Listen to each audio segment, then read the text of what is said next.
prix de la terre.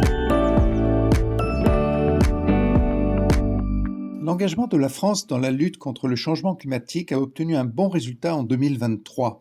Selon les chiffres estimés du baromètre du CITEPA, les émissions de CO2 ont baissé de 4,8% par rapport à 2022. Cette baisse est plus forte que celle de 2022 qui était de 2,7%. Elle concerne presque tous les domaines d'activité en 2023. Pour la production d'électricité, les émissions de CO2 ont baissé de 14%. Cela tient surtout à une hausse du volume de la production nucléaire, mais aussi dans une moindre mesure des productions hydrauliques, éoliennes et solaires.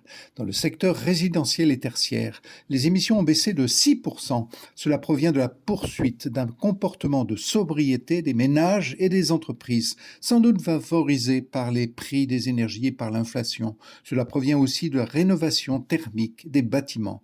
Les émissions de l'industrie poursuivent leur baisse, moins 8% en 2023, mais cela s'explique principalement par des baisses de production industrielle. Pour le transport routier, les émissions repartent à la baisse avec moins 3% en 2023 après le rebond Covid. C'est là une nouvelle encourageante. Le secteur aérien est le seul à voir ses émissions de gaz à effet de serre augmenter en 2023 de 21% pour la part domestique, y compris l'outre-mer, de 23% pour la part internationale.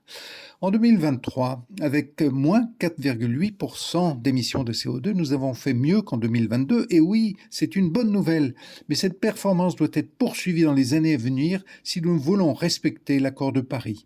Plus que jamais, il appartient à chacun de maintenir un véritable combat spirituel pour une vie dans la sobriété, pour se chauffer, pour se déplacer, et aussi d'utiliser des techniques économes en énergie et sans émissions de CO2.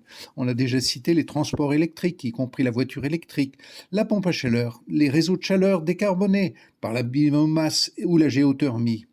Au moment où il se confirme que l'année 2023 a été l'année la plus chaude dans le monde, proche du maximum à ne pas dépasser, l'urgence climatique est une priorité qui s'impose à tous.